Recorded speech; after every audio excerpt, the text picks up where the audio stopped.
Hey guys, Jeff here, and before we get to today's episode, I wanted to let you know about our Season 4 sponsor, Adventure is Out There Travel. If you're listening to this podcast, there's a pretty good chance that you're in the middle of planning your next Disney vacation right now. So why not make it easier for yourself? By working with an Adventure is Out There travel agent, you'll be having an experienced vacation planner doing the heavy lifting for you.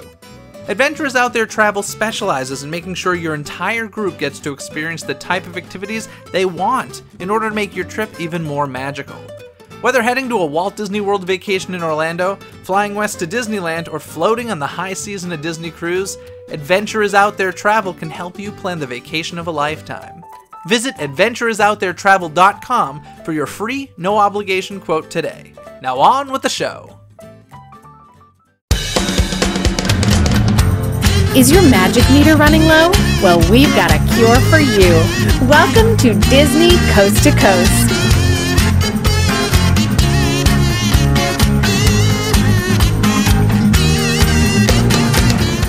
Hey folks, and welcome to Disney Coast to Coast, the ultimate unofficial Disney fan podcast. I'm Jeff DePaoli. And I'm Aaron Fairbanks. And Aaron Fairbanks. What's up? There has been a lot. Listen, we're going to talk about D23 Expo. It's coming up. It's coming up. Yeah, we're all soon. excited. But there has been so much Disney news going on that I think we have to do a quick, I say quick, I have a feeling this is going to become long, House of Mouse headlines. So you cool with that? Let's do it.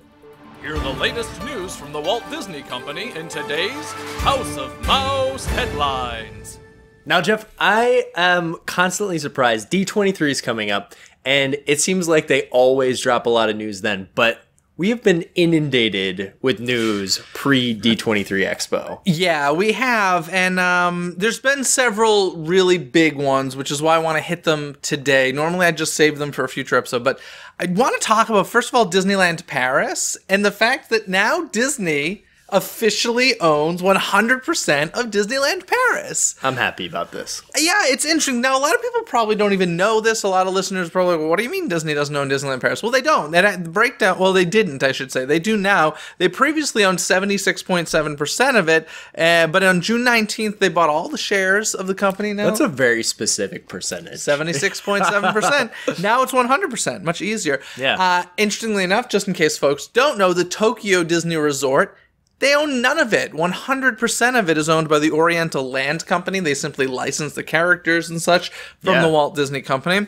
Hong Kong, 53% of it is owned by the Hong Kong government and only 47% by Disney.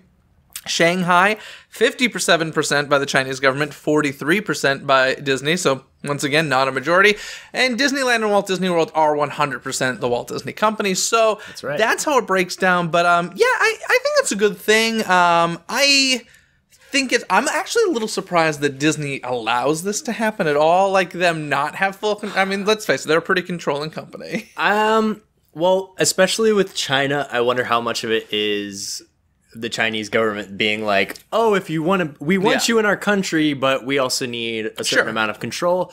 I will say the last time I was at Disneyland Paris, there was definitely a level of, it wasn't quite up to par. Cast members were definitely not as friendly as they could be, and people were like climbing over fences to sit on the grass. So I wonder how much of it was Disney like, okay, we've got the money, we need to quality control this. Yeah, I mean, it's their brand. Listen, the common person doesn't care the percentage that Disney owns. They see a Disney park and they think it's Disney. So definitely they can't make themselves look bad. Right. And I'm thrilled that they're going to take it over. It's one of the more struggling parks, although I think Hong Kong is the most struggling. Right. But I actually had great experience at Disneyland Paris. I'm a big fan of it personally. But oh, don't get me wrong. I love the park, and I think it's got some of the most. It's got some really unique attractions. But I just, especially compared to Tokyo, which isn't Disney owned, I wonder they kind of feel okay with the license in their hands because everyone has such an amazing experience. I wonder if they felt like a need to step in and be like, we need full control of this park. The thing that makes me most upset is that, and granted I have not personally experienced, but everybody I've spoken to that has experienced the Tokyo Disney Resort agrees that that is the absolute best theme park experience of all time. Drives me nuts that that's the one that the Walt Disney Company owns 0% of. I don't understand why that's okay or possible, or I don't get that. Like, frankly, that would anger me if I were the Walt Disney Company. I'd be like, no. Our stateside parks have to be the best. And, like, it's undeniable according to anybody who's visited there. I don't know anybody that's visited there that hasn't said that. No, what... They still have Disney Imagineers come in and design Yes. all the attractions. Yes. Do you think that because they throw so much money into that park that Disney's kind of like, oh, well, we can test out like new ride experiences and I think the reason it's quote unquote better is because the Oriental Land Company is just willing to put more money into it. Yeah. Whether or not they test technologies out, I'm sure we've seen circumstances. Like, didn't the whole trackless thing start at Tokyo, or was that Hong Kong? Mystic Manor. That's Hong Kong. Oh, okay, yeah. But there was trackless before that. There was the Winnie the Pooh trackless ride, which park is that? That might be Is Tokyo. That Tokyo? Yeah. Yeah, so I'm sure technologies are tested and stuff. I don't know. It's just infuriating to me that, like, the best Disney park isn't run by the Walt Disney Company.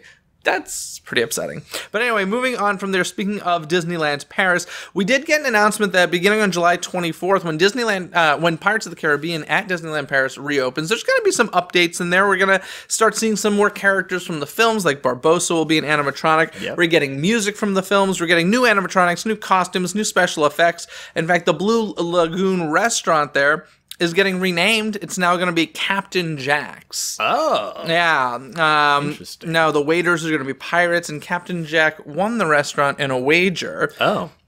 Do you think Okay. there will be a meet and greet?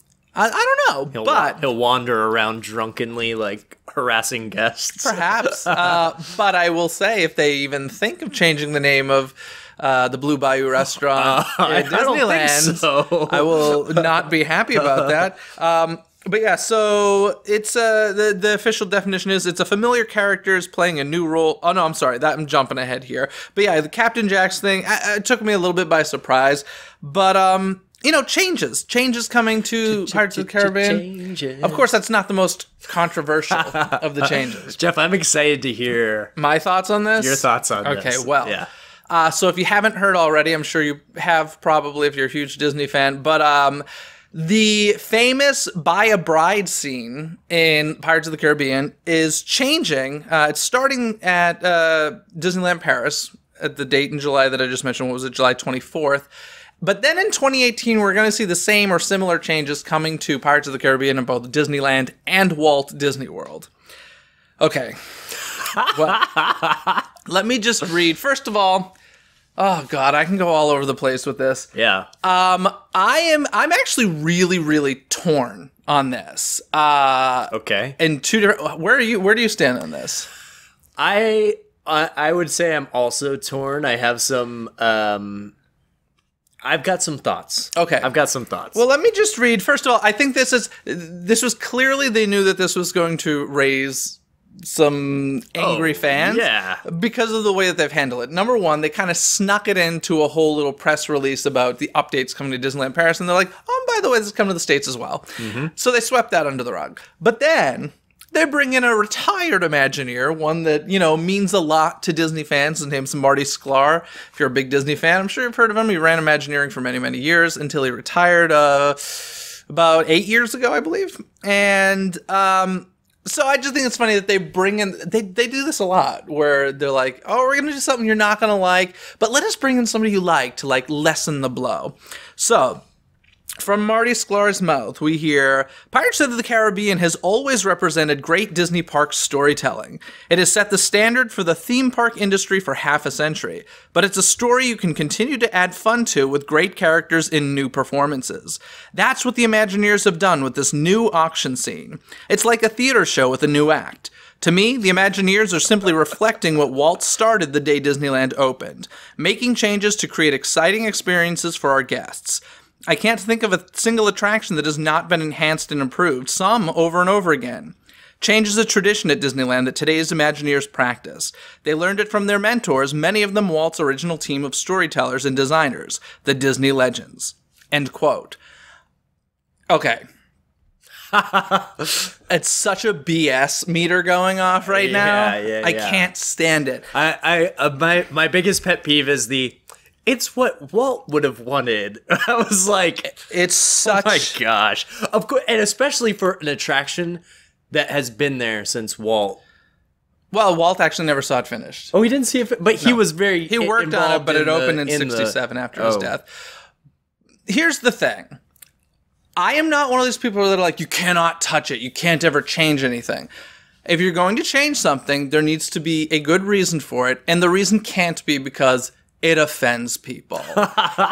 Because everything offends people in 2017. That's just a reality. So, okay. I've seen people arguing, well, of course they should get rid of this scene. This scene is encouraging, selling humans. My argument there would be, Pirates of the Caribbean also encourages looting, shooting guns at people, and many, many, many other bad things. One of my arguments, or something I brought up, was you're taking your family on a ride celebrating piracy. What do you think pirates did? Where do you think that, like, pirates held auctions for the townspeople's goods? Because that's essentially what the scene is becoming now, right? Where it's turn over your loot. And the redhead's now a pirate. Okay, so I have a couple thoughts about this. I understand updating it. I understand that people find this scene offensive, that it is probably one of the less desirable scenes. Here's my big... More so than shooting a gun at a person? None of it's good. None of what pirates do is good. No, that's what we're trying to do. We're trying to make pirates look okay. Pirates are not good people. Right. If your goal is... It's a glorifying piracy. Let's just close the ride. Yeah. Shall we? Shall we close Pirates of the Caribbean? No, I'm serious. Shall we close it? I know. And this is where it bothers me, especially, is because this is a slippery slope. You look at Haunted Mansion. There is a bride who chops off her husband's heads. You open the scene with a man hanging himself. Like, when do we get to the point of saying, like, oh, this classic attraction that people have loved for years is suddenly offending some people and we need to change it? Yeah, I'm just, that's my argument. I know there are some people out there that are just like, oh, it's classic Disney, you can't change it. Well, I guess it's already been changed a ton. We've brought in the movies, but those are all things, that is something that regardless, some people don't like it, but the intention behind it, as well as, was to appeal to a crowd that grew up with the films. It was a plussing the attraction. Yeah. It wasn't giving into, I'm offended. I'm so sick of people being offended. Like, just don't ride it if you're offended. Like, that's all I can say is don't ride it. Yeah. And guess what? If enough people don't ride it, it will close. It will absolutely close. And then we can talk about a time when Pirates of the Caribbean used to exist. I don't know. I'm really not like, oh, you can't change it because it's Walt. Like, I'm just not coming from there. I'm coming from, it's just dangerous to change stuff because it's offensive. Yeah. I feel like there's offensive stuff we could have foreign guests visiting Disneyland who are offended by our daily flag retreat of the American flag in Town Square. Why don't we just stop that tradition? I'm being serious. I know. I'm being serious here. Yeah. Like, that's how ridiculous it's getting. Yeah. It is not okay to sell humans or auction off women. I'm not saying that. But I also don't think it's okay to be a pirate. So you don't? No, I don't. Oh, okay. and frankly, like, beyond that, let's talk about, we now dress up little boys as pirates in the park. Like, to me, that's a bigger problem than seeing a moment in history. Like, pirates were real. They're not these fantasy figures that maybe some people think of them as. If you change the reality of what pirates were, how are people going to know, like, how terrible it was? I don't know. I get it. It's entertainment. I get it. I get both sides of the story. I just think it's ridiculous. And, like, if it offends you, don't ride it. That's where it comes down to for me. And if you understand what it's trying to do, then enjoy the ride. That's all I'm going to say about it. Sorry. This drives me crazy. I will, my personal, like, deep cut to this is that Paul Frees's voiceover will be changed. It's true. Some of the I would not be surprised if they try to. Oh, I'm sure they'll try to save voice some of it. Well, Corey Burton does the Paul Frees style. He does a pretty good match. Yeah, he does it for Haunted Mansion Holiday. Yeah. So I wouldn't be surprised if they bring him in to do some. Yeah, it's I get it. It's that's not a good. If they were changing the scene for a reason other than it's offensive, I would be like, all right, do it.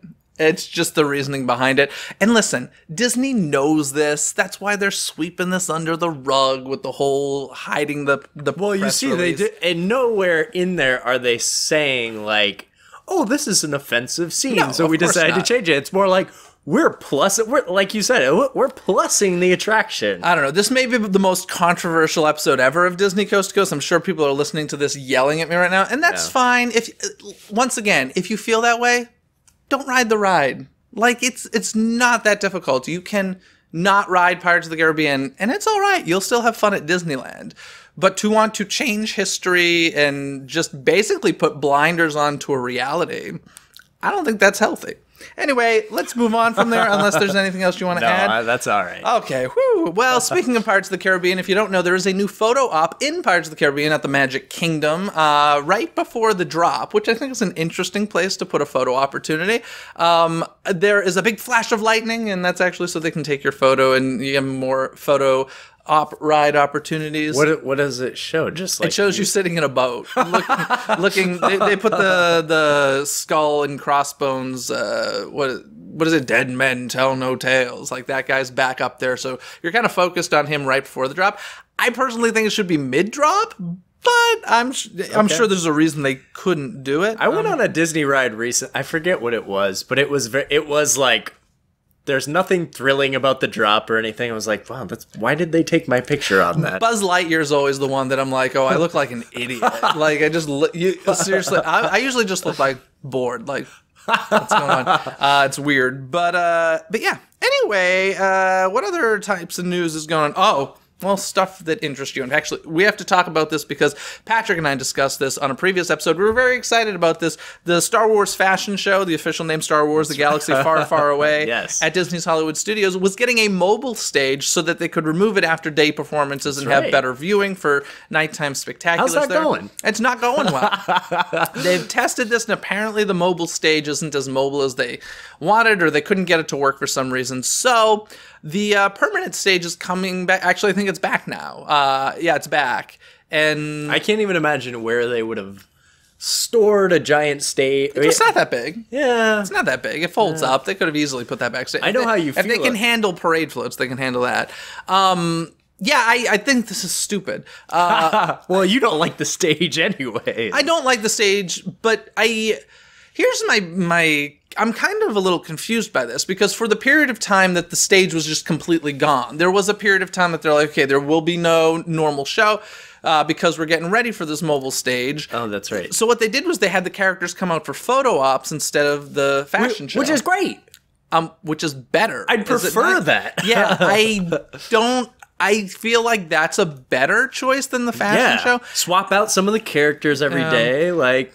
And also, I would assume it's cheaper. There's got to be a reason for this. I don't know, but I can't understand why they're not just keeping the meet and greets, which I think people really enjoyed to have their. Because I mean, let's face it. Why do you see Star Wars: Galaxy Far, Far Away? It's to get pictures of the characters primarily. Well, and I'm sure so many people are disappointed, like seeing those pictures and like, hey, I want a picture with Phasma. Yeah, exactly. How do I get a picture with Phasma? Oh, exactly. we only did that for a couple weeks. Yeah. Like, So yeah, I don't know. Personally, I'm bummed to hear the story. I thought that they were moving in a very good direction with this, like realizing that whole plaza really, it should celebrate the Chinese theater. It should not block it. And also, nighttime spectaculars now there's multiple ones projected on the Chinese theater now. So I think the more great viewing you have, the that better. totally ruins your viewing area. Yeah. So, well. I don't know. It's a bummer. It was a great idea. Too bad it didn't happen. But it didn't happen. Speaking of Star Wars, though, we're having a little trouble with the untitled Han Solo film. Oh, boy. Yeah, you can jump into this because you're more the Star Wars guy. So, this is an interesting situation, and we are They were 3 weeks away from principal photography of the young Han Solo. Oh, I thought movie. they had started shooting already. Oh, no, that's what I mean. Is they were 3 weeks away from finishing. Okay, principal photography. This is a very unusual change. With Rogue One, Gareth Edwards, that he shot all the principal photography, and then they hired on Tony Gilroy, I believe, to rewrite the script and reshoot scenes, and they kind of like changed the final vision a little bit. But Gareth Edwards' name still in the credits as the director. So this is a really unusual, especially because of how public it's been, and apparently they were not playing by Kathleen Kennedy's rules. The Queen. Because I mean... The Emperor. And I think it was really kind of a difficult... she shoots lightning bolts at Lord and Miller. I mean, this is incredibly difficult for Lucasfilm because, I mean, it's all over the press. It's kind of like, who's at fault here and what do you do about it? And apparently what you do about it is you hire Academy Award winner Ron Howard. And a lot of people are saying this is the safe choice. I think Ron Howard's a great director, and while I don't like everything he's done, he directed Apollo 13 and Willow, like some amazing movies. How do you feel about? You don't care, do you? I'm completely indifferent to Ron Howard. Yeah. I'm indifferent. Here's how he doesn't excite me. I'll put it that way. Here's how I view it: is that Lucasfilm, like Marvel, is a studio machine. Mm-hmm. They are not like other, and I wouldn't even say other studios are any better because they're really just churning out studio-made movies. But Lucasfilm, like Marvel, has this very fitted version of these movies that they see, and I guess Lord and Miller just weren't fitting that vision. I mean, to think that they couldn't get through 3 weeks. I mean, I really hope that the film is great because, like, I think naturally this concerns people, rightfully so. But I hope that they're like, no, we can make this work still. It'll be very disappointing if it's like, oh, you can tell this was shot by this team of people and this was shot by another team. I don't think that'll happen. No. I think that people at Lucasfilm are smart enough to not allow that to happen. But it is, it's not a good thing what happened. No, but for me, Lord and Miller made the Lego movie. Look at what Kathleen Kennedy's made. Yeah, like, everything is awesome, guys. One of these people has a little more experience in the film world. Yeah, I mean, I think the film's going to be fine when all is said and done. Yeah. And they haven't talked about changing the release date or anything. We're still getting it, March 2018? Yeah.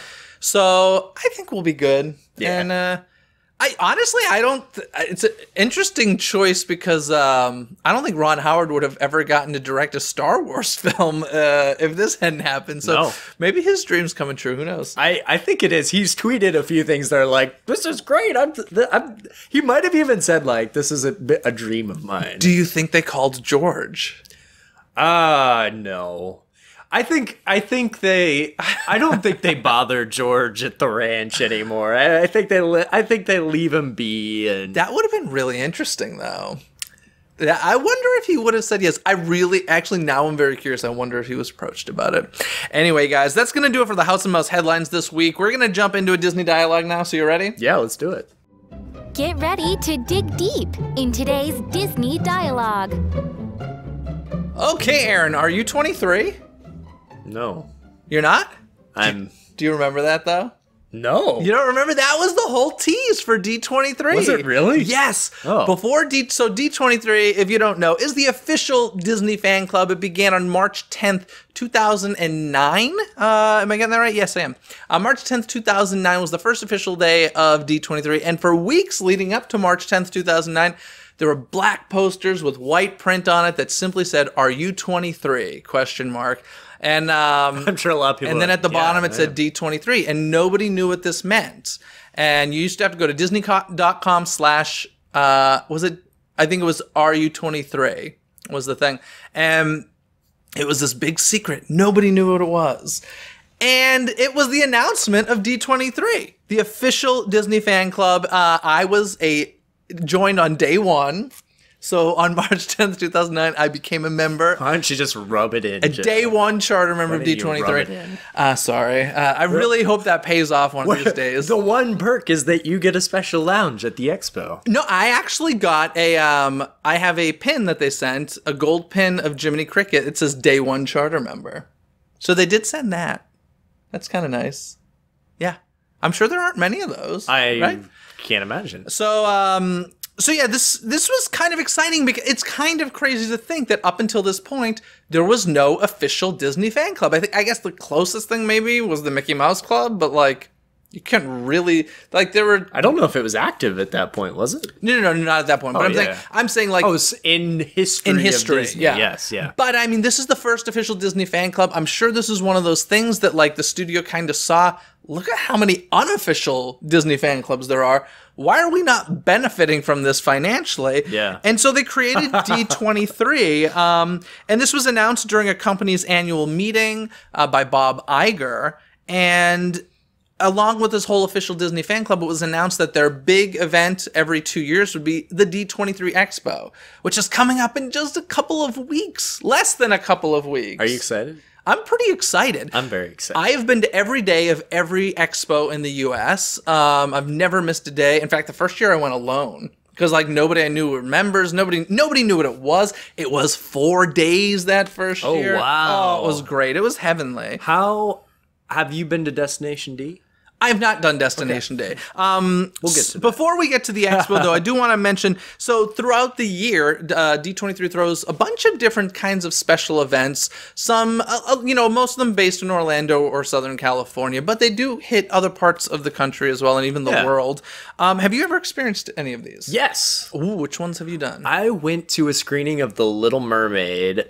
They do a lot of events at the lot. Yeah, here at the in Walt Southern Disney California. Studios, yeah. So I went to see a screening of The Little Mermaid, and Ron and John were there. And the directors? This was also, they did a Q&A, and so they also kind of like teased a lot of stuff for Moana, because they talked about how animating Little Mermaid, the water in Little Mermaid. That was very different back in 1988 when they were making Mermaid. Well, and not only that, but they said that they were referencing Pinocchio because that was such a groundbreaking water effects. Yeah. And so they were also going back to Little Mermaid to study water animation for Moana. Yeah. But so that was I feel like I've done another one, but it so often is like on a weekday or something, so it just doesn't work out with my schedule. I will say the first year of D23 was the best year to be a member because all of these events were free, and if they did cost anything, they were very small fees. Like now they're expensive. Yeah, they gave a tour of the Walt Disney Studios in Burbank, California. I did that for free. I think it's around $50 now, if not more, to do it. I know. Stop rubbing it in. It was great. I did a backstage at Disneyland tour, and not like the ones that you can buy in, at City Hall. This was like especially for D23. We went back behind Toontown. Tony Baxter was there. Like it was a pretty epic event. It was free. Movie screenings at the studios you mentioned. They do excursions in New York City. I know they just had a pretty cool one where they went to Aladdin, as well as like a taping of The Chew, as well as the grounds where the 1964-66 World's Fair were held. This is one. Yeah. Excursion? I think it might have been a couple days or maybe one very full day. I can't remember.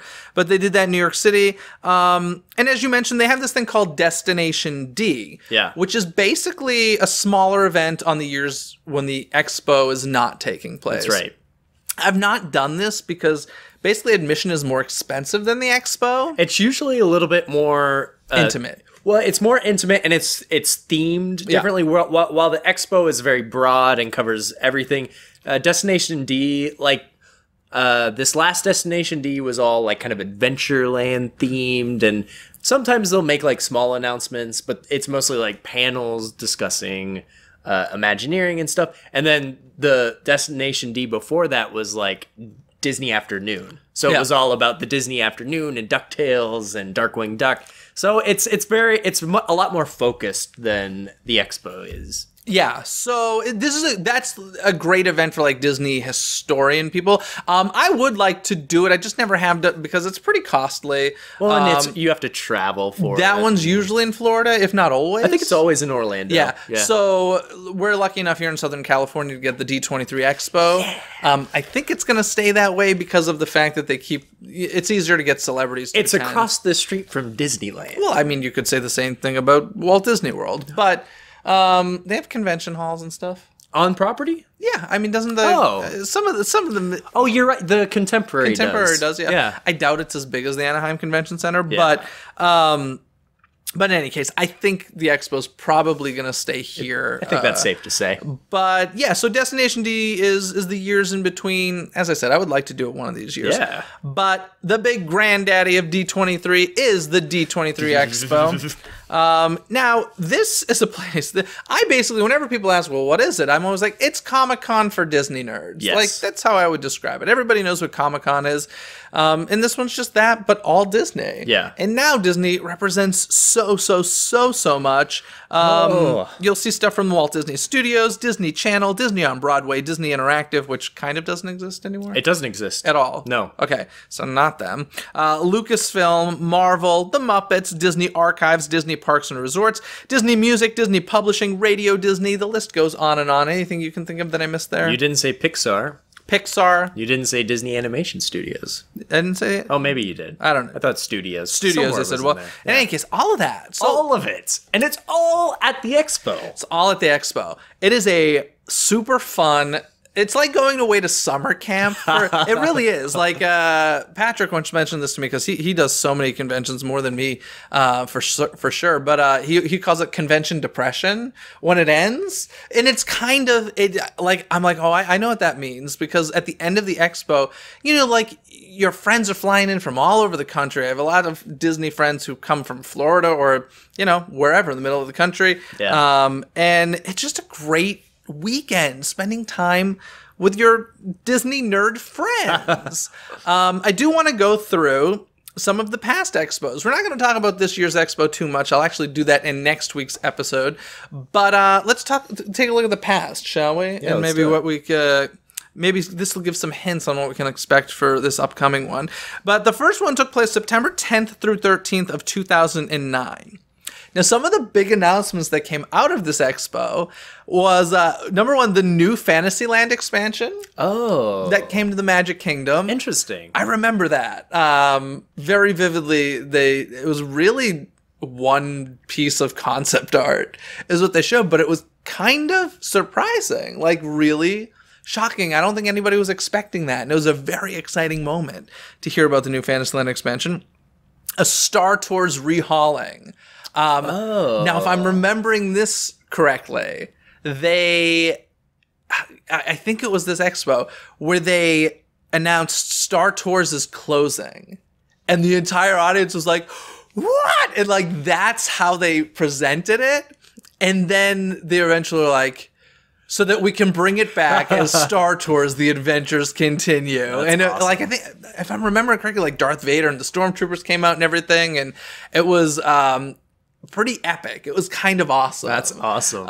So that was such a cool thing. Now, something that never happened was in the features section of the expo, they mentioned a movie they were making based on the Beatles' Yellow Submarine.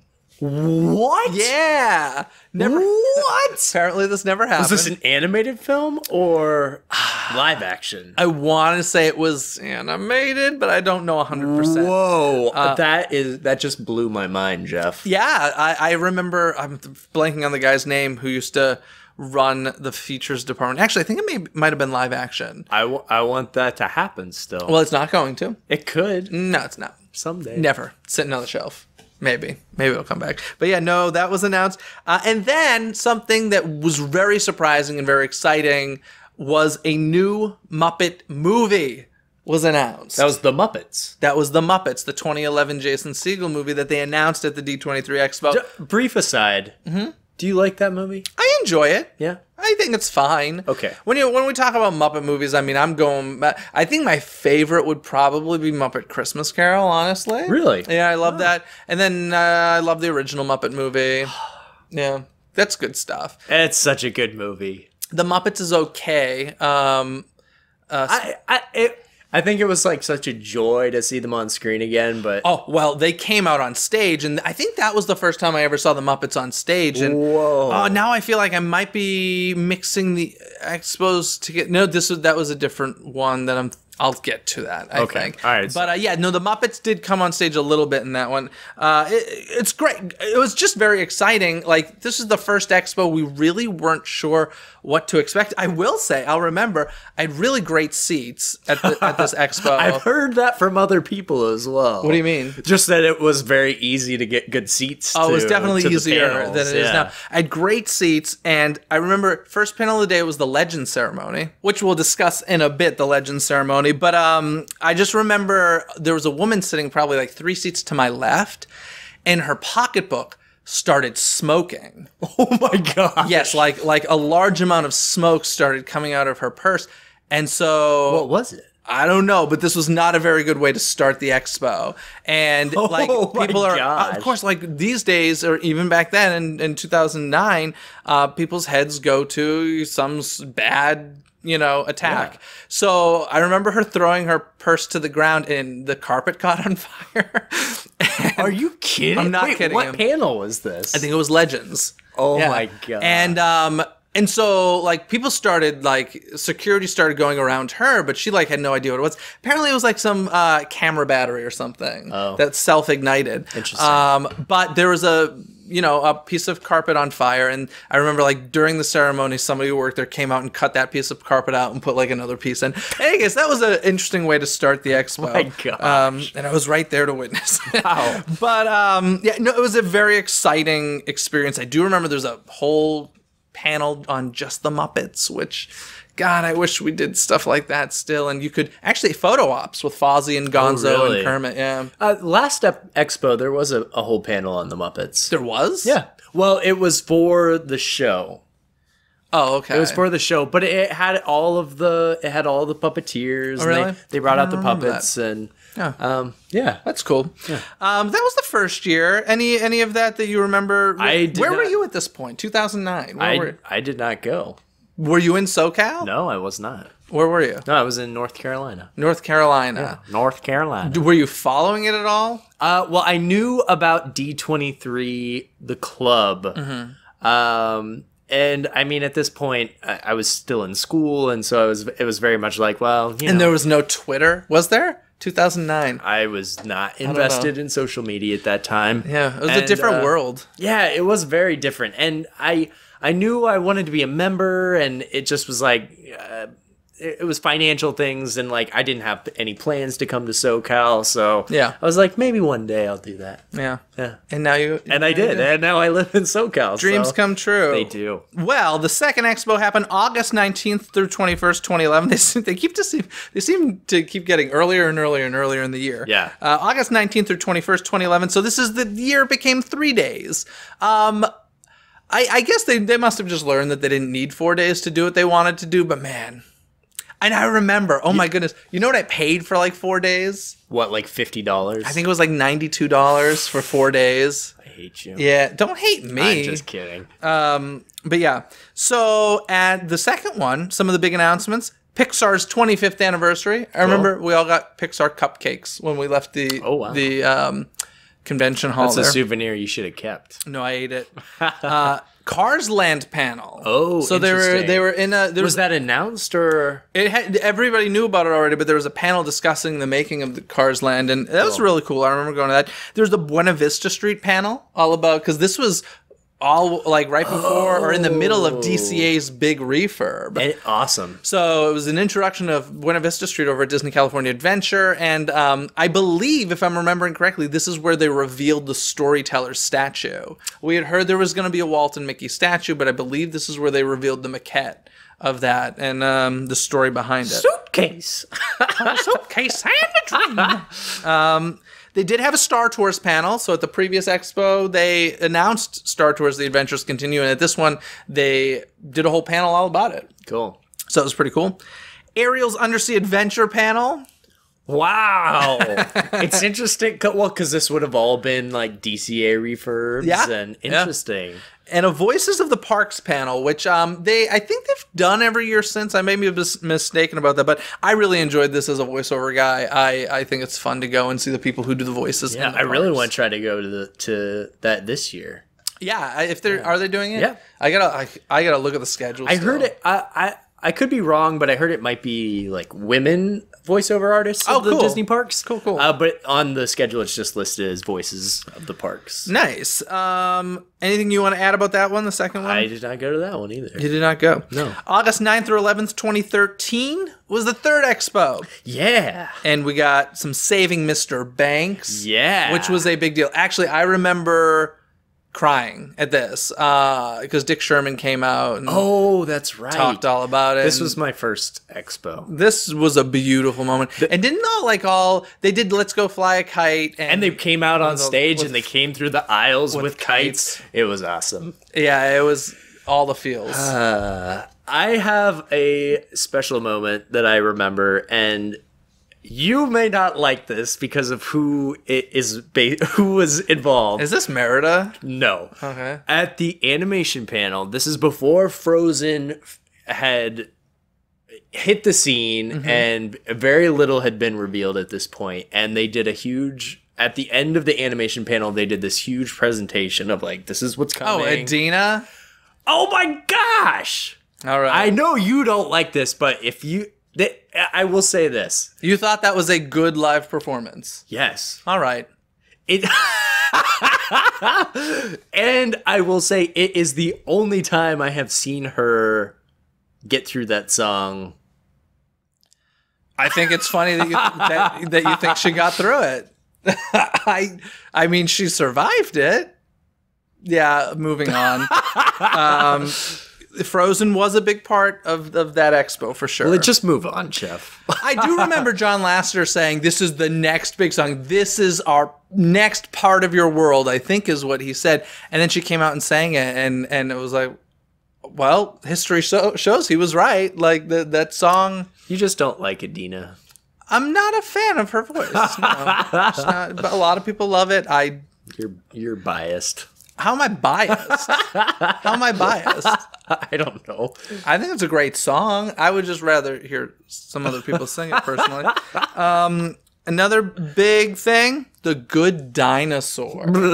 Now, I remember a big sneak peek of The Good Dinosaur. It looked great. Oh, this is when the old cast was still attached to it. Yeah. And I loved they showed the meteor heading toward the Earth, and then there's just this great gag of like the meteor passes the Earth, and you see the dinosaur heads pop up and be like, oh, like, what was that? I remember that. It was very funny. I remember that being released like 2 years later as the teaser trailer for the movie. And it was just like, okay. I loved it. I think it's a great teaser. Gag, yeah. And then something that I appreciate that they do, so this was soon after the Disney company acquired Lucasfilm, so they had a crash course in the Force Star Wars Saga 101. I always love that. I think that's great that they do that. They did a similar thing when they acquired Marvel. Yeah. So I think it's a smart thing to do. I think I'm not sure about is, like, I feel like the people that go to that are probably already Star Wars fans. I went to something similar on a Disney cruise that had Star Wars Day at Sea, and there was a lot of stuff I was like, that's not accurate. Oh. Not accurate, but it was just like, well, that's kind of just like generalizing certain things. Anyways, that's just the Star Wars nerd in me. If they brought out Idina Menzel to sing Let It Go, would that like have fixed it all for you? No, maybe if she said Jedi rocks. All right. Yeah. Deep cuts. My favorite, we should mention that 2013 was 60 years of Imagineering. So that was a huge part of the entire expo. And I remember going to, they had this really cool Imagineering pavilion set up. They usually do. They usually have like a big part of the show floor is an Imagineering pavilion. And it's great. Some years it's about like the future. I remember seeing I can't remember which year it was, but I remember seeing like the, animatronics for Cars Land with like the projected mouths and stuff. Cool. And it was like, whoa, cool. So like I really love it when we see the future technology. They have done a year or two where it was more like looking back. So this was kind of like that. Like I appreciate that, but it's not as exciting. It was broken up into departments, and so you could kind of like walk into an area, and that was the modeling department. A standout moment I will always remember, they had a mock-up of the Hatbox Ghost. Yeah. And I was like asking the guy like, hey, what's going on here? I didn't know you made this. He's like, don't worry about it. Yeah. Like, you'll see. You'll see. I remember seeing Lincoln, just his head, like no hair. Jeff, that is... Yeah, it was weird. It was inappropriate. It was very disturbing. It was just Lincoln's head. What would have been great is if it like... It did. It blinked at you? Yeah, it was super creepy. Super It just creepy. stares at you? No, because this was, I think, around the time that they were putting the new Lincoln into Disneyland. Okay. And they had a head of Lincoln there blinking and doing his stuff, and I was like, wow, this bothers me. You had to say Blinkin' Lincoln. Blinkin' Lincoln, yes. Anything else you want to add about that expo? I just, as an Imagineering fan, it was cool to see all those panels. Yeah. It was a really good. And they always do a very nice job presenting it. Like there's usually a short film before it or something, or some cool reveal. You know what? I don't think this ever got made, but the filmmaker who made The Boys, the Sherman Brothers documentary. Yeah, well, it was the Sherman sons. They made it.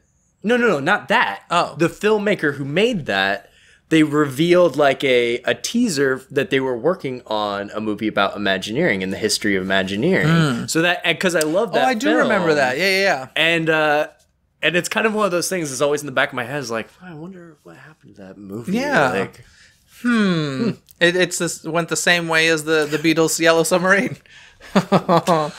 It's dead. Now, in this year, 2015, this was actually the first year that they did a D23 Expo in Japan as well. They held an expo there November 6th through 8th in 2015. I think that's cool. Yeah, obviously, there's a huge fan base over there. And actually I'm sorry, I'm lying. Japan was the first time, was October 12th through 14th, 2013. That's the year we're in. I jumped ahead. Okay. 2013. It was Japan. So, how do you feel about that, since Disney doesn't own that park? Listen, if they have the best parks, they should have an expo. That's true. I'm sure they have a lot of stuff. Part of me would want to go, but I'm sure with the language barrier, it probably wouldn't make much sense for me to go. I do wonder how they deal with that. They must just have interpreters at everything. If like they're bringing our Imagineers over, which I think they do. Yeah. I'm sure they have people from their team as well. So, but yeah. So I've never done the Japan expos. I have not at all. Have you? No, I haven't. Okay. One day. And then 2015, now we're in 2015. That brings us the most recent D23 Expo. That was August 14th through 16th in Anaheim. Coco was presented. Yeah. Yeah, and that was kind of I think that was that the first time we were hearing about it? Yes. I remember saying, no, I think we knew of it. No, we knew that there was They'd announced it. Dia de los Muertos film that's been in pre-production for quite some time. Yeah, and I think with what's the one that's not Disney that came out? Oh, Book of Life. Book of Life. Book of Life. People I think love with that movie. Like it was like, oh, we better put that on the back burner. Yeah. But yeah, we saw clips from that. I remember hearing songs from Gigantic. I do have to, because this is relevant to 2015. Mm-hmm. I remember in the Imagineering Pavilion in 2013. They had just acquired Star Wars. Okay. So they had like a little setup that was very early teasing. Oh yeah. They had like blue Orange milk, Harvest. Blue. Was it? Oh, it was Orange Harvest, and then they had blue milk containers. Yeah. Had gone bad. So, oh yeah. Yeah. But back to what you were saying. No. Speaking of Star Wars, a big piece of the last expo was Star Wars The Force Awakens. Yeah. That was a huge, seeing clips from that, all the stars coming out. By the way, we haven't really mentioned that, but if you're going to be attending an expo for the first time and you don't know it, tons of stars are there. I mean, Mark Hamill came out, and Harrison Ford, and I don't think Carrie Fisher was there, was she? I don't believe so. I don't think she was there. No. And tons of people. George Lucas. It's star-studded. Johnny Depp. Everybody is there. Johnny Depp shows up in Captain Jack. That's because garb most of the time. How he feels comfortable. Yeah. The man likes to be Captain Jack. But yeah, so there was Star Wars Force Awakens. I remember catching a very small glimpse of the live action Beauty and the Beast, in which I was like freaked out. Oh, what? I didn't do the live action panel. Oh, you fool. You're a fool. Think again. I just heard like all the news coming out of like, Jungle Book got revealed. And okay, to be fair, I almost did not do the live action panel as well, because here's the thing: when you attend these expos, and the 2015 Expo was the first time that they made this massive hall. I think they call it Hall D23, and it basically almost doubled the size of the arena that they had previously used. So I was used to the arena where a lot of people were turned away. If you weren't in line hours and hours early, you got turned away and you didn't get to see it. Right. So for me, the most important thing is always the Parks and Resorts panel, more so than the live action. So Parks and Resorts was after live action. I feared that if I didn't, if I went to live action, I wouldn't get into Parks and Resorts. Right. Thankfully, Patrick convinced me. He's like, Jeff, just go to live action. Do it. Thank God I did. Because this is where they announced, wrongfully so in my opinion, but this is where they announced Star Wars Land. After they did all of the Force Awakens stuff, Bob Iger comes on stage and announced both for Disneyland and Walt Disney World we were going to be getting a Star Wars Land. He couldn't help himself. He couldn't. He wanted to do it. And and then at the Parks and Resorts panel after that, obviously, which I did get into, thankfully, they talked more about it. But I mean, that was probably, I think, the biggest news to ever come out of an expo. I think, personally. Yeah. I remember, that was just like, what? And I just remember, like, jumping out of my seat and freaking out and being like, oh, finally, we get confirmation of this. Well, I think, we knew they were working on it, but I think there it was just nothing official said. Yeah. So, I don't know.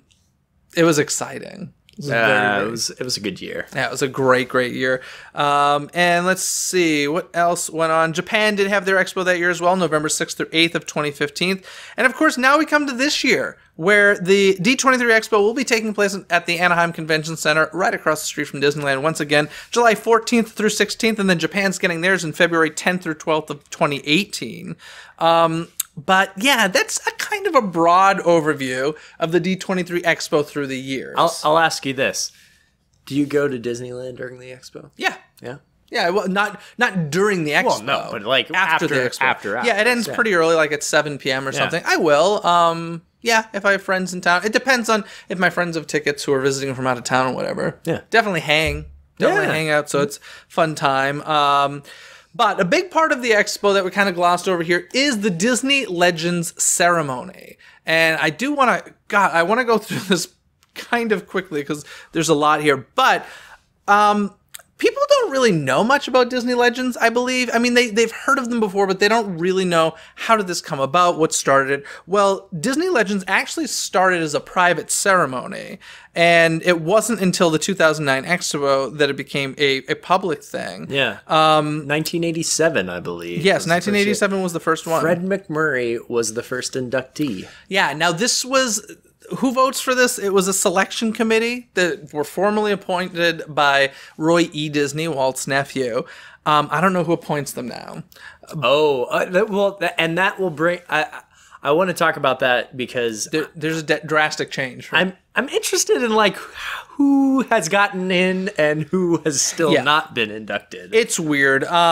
The award is supposed to go to people who have made a significant impact on the Disney legacy. So that is very far and wide-reaching. Yeah, absolutely. I would assume. If you've seen the statue, there's the way that it looks is it's kind of like at the top there's a spiral, and this stands for imagination and the power of an idea. And then there's Mickey's hand, which holds the gift of skill, discipline, and craftsmanship. And then the wand and the star I'm sorry, so the spiral's at the bottom, then there's the hand, at the top is the wand and star, which represents magic, the spark that is ignited when imagination and skill combine to create a new dream. You just made all that up, didn't you? No, that's the official... That is real. You didn't know that? No, I had no idea. Yeah, so that's the official reasoning behind the sculpted statue. Yeah. There's actually a big statue of this. And in the courtyard at...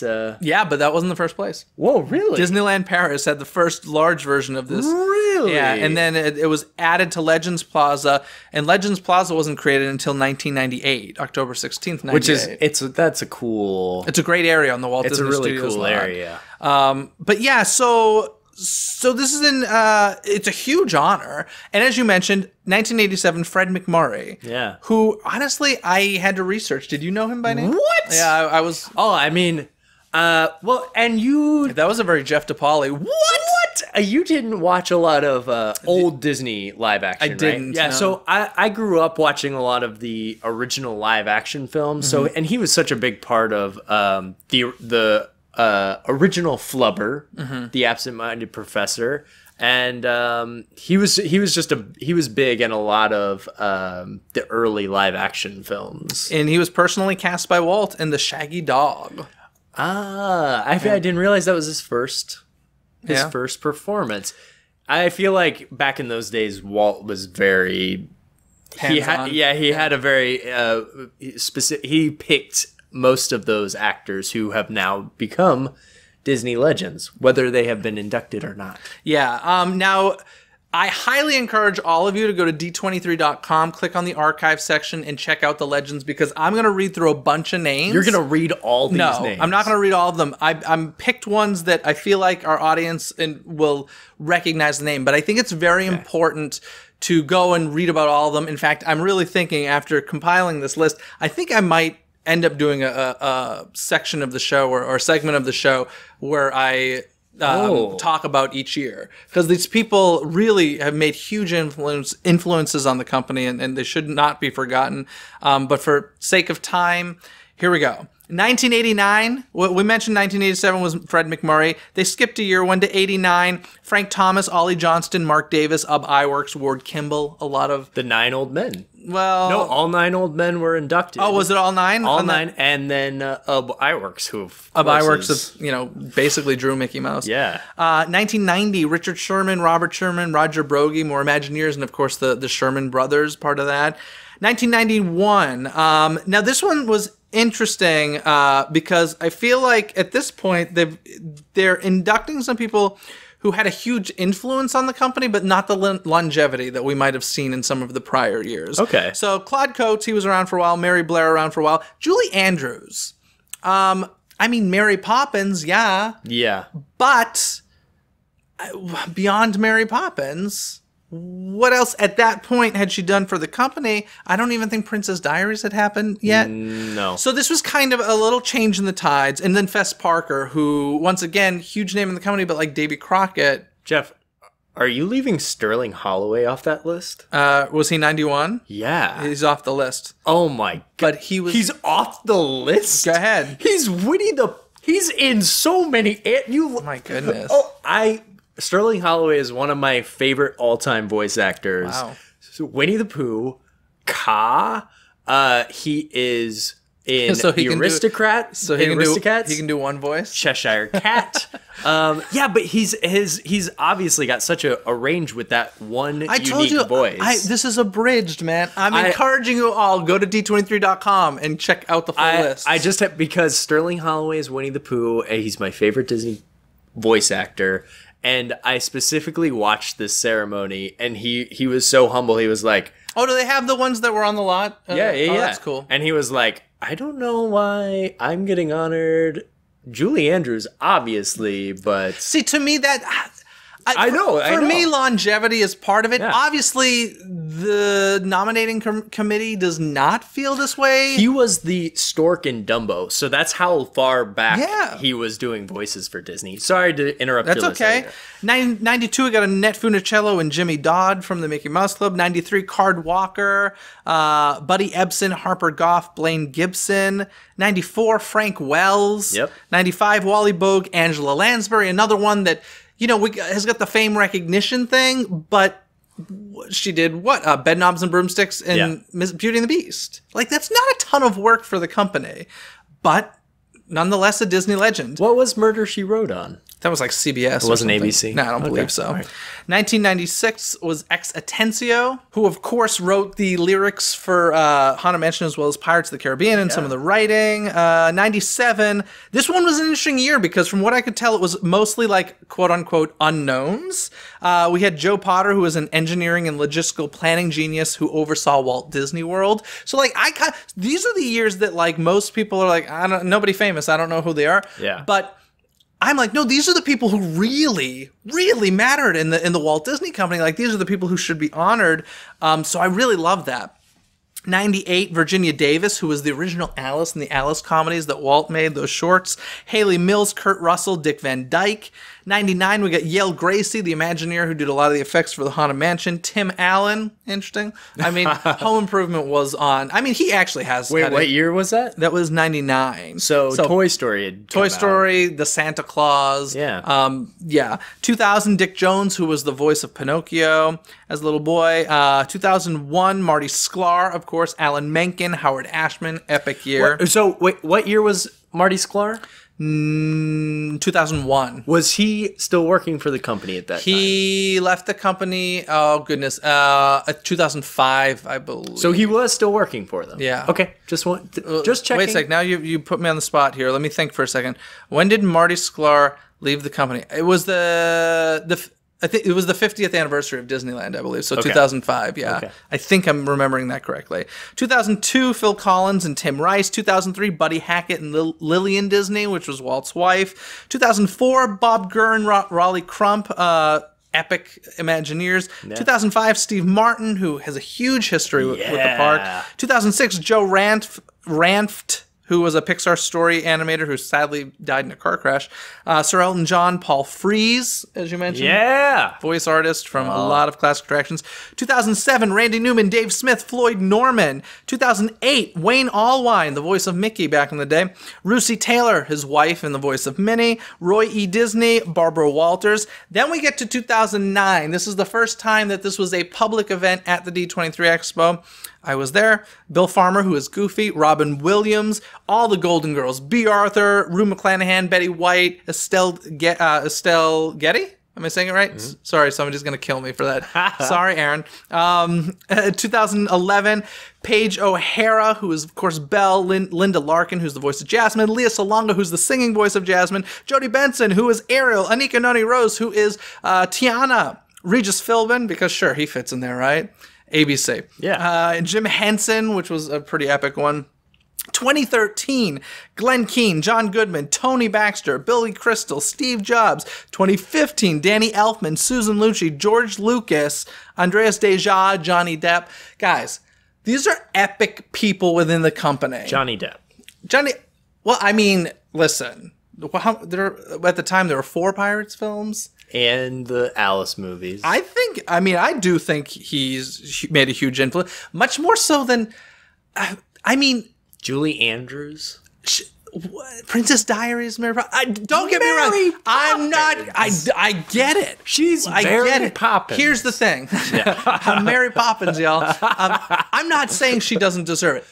I really wish that there was a more standard set of rules of how this comes about. It seems a bit random in these days, since it's part of a public presentation. It does seem like it's more star-studded. Yeah. I remember. That's all. I saw the Steve Jobs induction, and it was very emotional. I was not expecting how emotional it was. I mean, I'm just saying some of these names are weird because, like, to me, people like Don Hahn, people like Tom Schumacher, like, those are people that deserve to be Disney legends. I think, personally, in my opinion, more than, say, Angela Lansbury, whom I love and adore, and I get it, she's Mrs. Potts, but I personally think who has done more for the Walt Disney Company?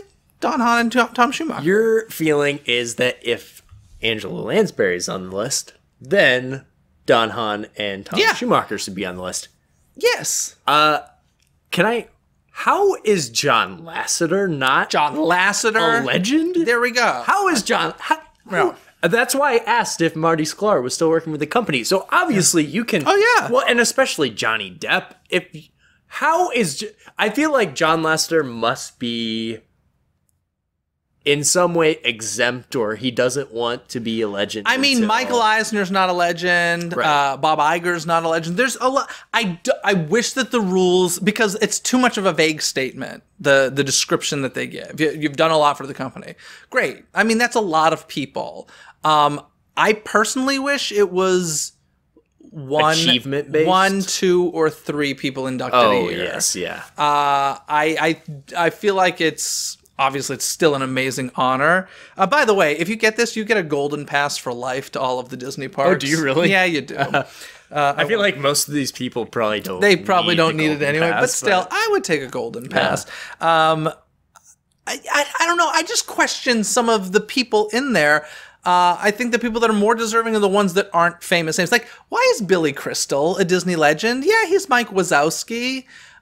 He did some films. Something else. Like, if he is one, why is Bette Midler not? Like, no, but seriously, aside from the brilliance of Hocus Pocus, think about like all of the films she did for the Buena Vista brand, or what was it called? Buena Vista Films, or oh god, I'm blanking on the name. Touchstone. Touchstone. Woo! Yeah. Touchstone. Touchstone. She did a ton with Touchstone. Oh, really? Yeah, and like, I don't know. I get it. They can't give. Why is Rick Moranis not a? He should legend? be. I mean, frankly, he should be. There was a whole theme park area dedicated to Honey, I Shrunk the series, and there is a trilogy. So I'm just saying, he's done more films. It was an attraction in the park. He's done more films than Angela Lansbury has for Disney. That's true. Somebody's gonna fact check this and watch. She probably did more than those two. But well, that's why I think it would be interesting to go through each year and kind of like see exactly what their achievements were, because I'm sure you know, and some they were involved with the company in more capacity than just like, oh, what this one movie they're known for. If you would like a segment on Disney Coast to Coast all about, dissecting each year of the Disney legends, let me know in the comments below on YouTube. I seriously am considering doing that. That's a great idea. I think it would be interesting. Well, and I feel like we'd learn a lot about people we don't know what they did for the company. So this year being inducted, we have Carrie Fisher, who is obviously being inducted posthumously. Clyde Geronimi, who said that so coldly. Did I? Yeah. I'm sorry. It's very sad. Well, it is, but she's our princess. Okay, well, she's the best She's the best Disney princess. Ooh, them fighting words. She's the best Disney princess. Oh, I'm gonna get Tracy on here, and she's gonna fight you. Anyway, it's true. Carrie Fisher is being inducted. Clyde Geronimi, who was a shorts animator. Manuel Gonzalez, who drew the comic strip Mickeys. Mark Hamill, of course. Wayne Jackson, who's an animatronics technician. Jack Kirby, who is a Marvel artist. Stan Lee. Gary Marshall, posthumously. Julie Taymor, director of The Lion King on Broadway. And Miss Oprah Winfrey, because I love her. Her show was on ABC. She's also got A Wrinkle in Time coming out. Oh, she's got a movie that's going to come out. Yeah. Well, and she ran a show for 25 years on ABC. 25 years. I'm just saying. Angela Lansbury, 2 movies. Well, and I would be interested. Disney hasn't owned ABC that whole time. No, they have not. So, but they always do honor somebody from ABC. Like the Regis Philbin thing, Susan Lucci. There's even like, presidents of ABC and stuff. Like ABC is a huge portion of this, and that tends to be the one where people are like, why is this person being honored? And it's like, well, ABC. Well, and it's interesting because that I feel like they've owned it long enough now that it's kind of like, oh yeah, they own ABC, but now it's interesting to see like, oh, they're adding Star Wars people into the mix. Yeah. And, oh, they're adding all these Marvel people into the mix. Like I said, I think obviously it's a great honor. I wish that we knew where the voting was coming from, and I wish it was less people being inducted. I think it is interesting that they don't make that public of like, I mean, I'm sure if you did, here's how we decide. Yeah. I don't know. But yeah. I don't know. Anything else you want to add about it? I love the Disney Legends Awards. I've gone to every one that I've been able to since the first expo. You made a very long-winded. I am like, pass. You don't go to the Disney Legends? No. Oprah Winfrey. Yeah. Okay. And that's. Listen. I would. There's so many other people Listen. on that list. I would rather see Listen. get inducted. I've been in a very intimate room with Miss Oprah Winfrey, and But she was like 20 feet away from you. listen, we had a moment. No, you didn't. No, seriously, I got super close to Oprah, and like we did the eye thing, and she's just awesome. She has an awesome energy in a space. I will be there for Oprah. I was there for George Lucas. Like, I just want to be in the room with this man. That's Yeah. it. I don't care if there's 8,000 other people in that case. Like, I want to be in the room with George Lucas. I was very happy for him. I think he absolutely deserved the award. The princess year was awesome. Seeing all the princesses perform their songs from the films. It's always great. Robin Williams, for God's sake. Like, that was amazing. It's always a great ceremony. A lot of people skip this, and I don't understand why. I think it's a great thing that they do at the expo. I gotta get in line for the animation panel. I guess, but you're missing Oprah if you do that. So, I've worked on a movie with It's Oprah, fine. so I don't. you should know more than anybody. Being around her is like sucking that air. You're getting the Oprah energy. Breathe it in. Tastes good. Anyway, I think that means it's trivia time. Hey folks, today for trivia time, I have my friend Riley sitting next to me. Hello, Riley. Hi, Jeff. You're on the show finally. Finally. You have been a listener for quite some time. An avid listener. Yeah, I was listening in the car on the way here, actually. Nice. I just And needed to get in the mindset of DCTC. DCTC mindset. Yeah. Cool. And those of you watching, you might recognize this guy from a little show called Hairspray Live that was on NBC. Brad. He's Brad. That's right. But today we're here to talk Disney, specifically because you have an upcoming production that you are directing of Disney's Hunchback of Notre Dame. And I remember when it first hit the stage, we had a long conversation about it. You had ideas for the show that you're finally going to get to implement yourself. So tell the folks watching and listening a bit about that. Yeah, so I saw Hunchback at Paper Mill when it was in New Jersey. And my good friend was the choreographer of that production. And so, Jeff is right. I saw it. I kind of became obsessed with it in a way because I just had so many ideas that I wanted to see in that show because I love that material so much. It's one of my favorite Disney scores of all time. Yeah. So I just talked a lot about the show with him, my friend who choreographed it, and was trying to get as much information as I could. And then, I'm directing it up in the Bay Area this summer. At the Hill Barn Theater. At the Hill Barn Theater, which is actually a theater that I grew up performing at. I don't even know if you know this. I didn't know that. No. So this is a theater I grew up performing at. It's literally in like an old barn. So it has these cathedral-like ceilings already. Nice. And I grew up performing there. So it's nice. This will be my directorial debut. So it's really special to do it at a place that means something to me too. So this isn't just like any theater. Feels like home. That's awesome. What shows did you perform there? Hello, Dolly, which we were talking about. I think that was my first one. I did Secret Garden. Oh, I love that show. Cat on a Hot Tin Roof. Secret Garden is my other like top favorite musical. Oh my gosh, I did so much there. Big the musical. Ha! Yes, that is a real musical. It folks. is. It's pretty good. I'm actually very unfamiliar with it. I know it exists, but I couldn't tell you anything. It's pretty good. It's funny, the Broadway cast album is different than the production you'd see that was licensed for community and regional theaters. So, but it's great. I love it. Fun. Well, guys, if you want to get tickets to that, and why don't you? If you have not seen, we have raved so much on this show about The Hunchback of Notre Dame. Yeah, the album is amazing. It's been my phenomenal. constant, I'm listening to it for the past 2 months. So go to hillbarntheater.org. That's theater with an R-E, not an E-R. hillbarntheater.org. It's running August 24th through September 10th. Congratulations on your directorial debut. Thank you very much. Please come see it if you're in the area, if you're near San Francisco. Do it. And since we're talking about it, let's do some Hunchback trivia, shall we? Yes. Do you want to hit me with a question first, or shall I hit you? I'm afraid that we have the same one. I doubt it. Okay, good. Mine is about Disney's Hunchback, not the musical. Sure. Is that okay? No, that's okay. fine. Okay. Mine too. Well, kind of. Both. Just look at my Mickey Mouse phone case, by the way. Oh, boy. There you go. Okay. Do you know Yes. the name of Esmeralda's goat in the Disney movie? Oh, my gosh. I was so afraid you'd look this up. I have no idea. Ooh, just guess. It's probably not English. It's not English. Oh. It's not Howard.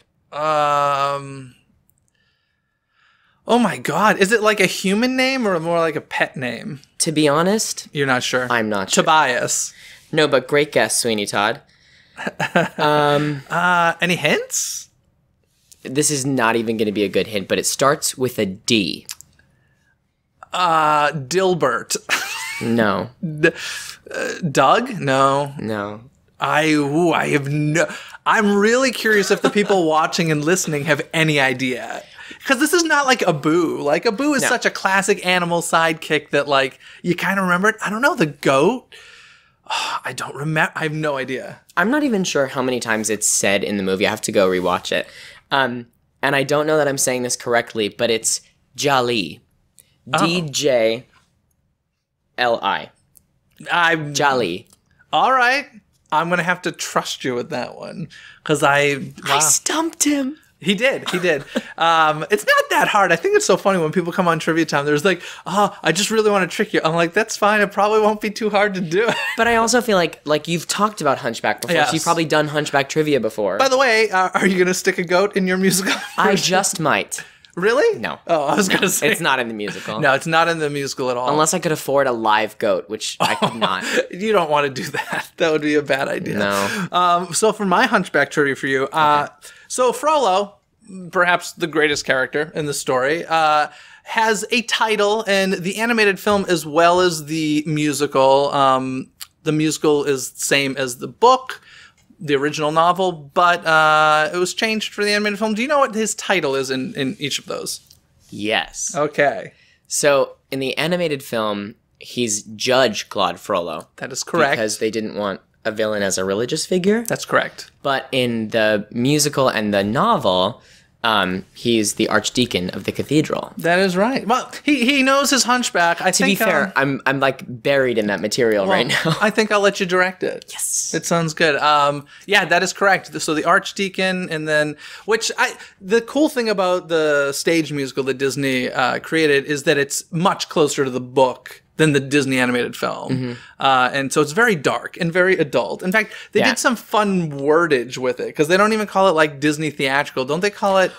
Right. Yeah. When it was at Paper Mill, the playbill says, like, based on the Victor Hugo novel with music from the Disney movie. Yeah, so... It wasn't even like Disney's... Was it Disney's Hunchback? No, it's... No. La Jolla, I believe it was The Hunchback of Notre Dame, exactly what you said, based on the original Victor Hugo novel with music from the Disney animated film. Right. And I thought that was like a really good way of putting it, because the minute you put Disney's Hunchback of Notre Dame, and you put that on stage, kids are coming. Right, and to be fair, I mean, even the animated film is really... It's dark. Yeah, it's not a kid's movie. Like, it's really intense. In fact, when it came out, Jason Alexander, who was the voice of one of the gargoyles, wouldn't let his child see it. I totally just saw that while looking up trivia. Yeah, there we go.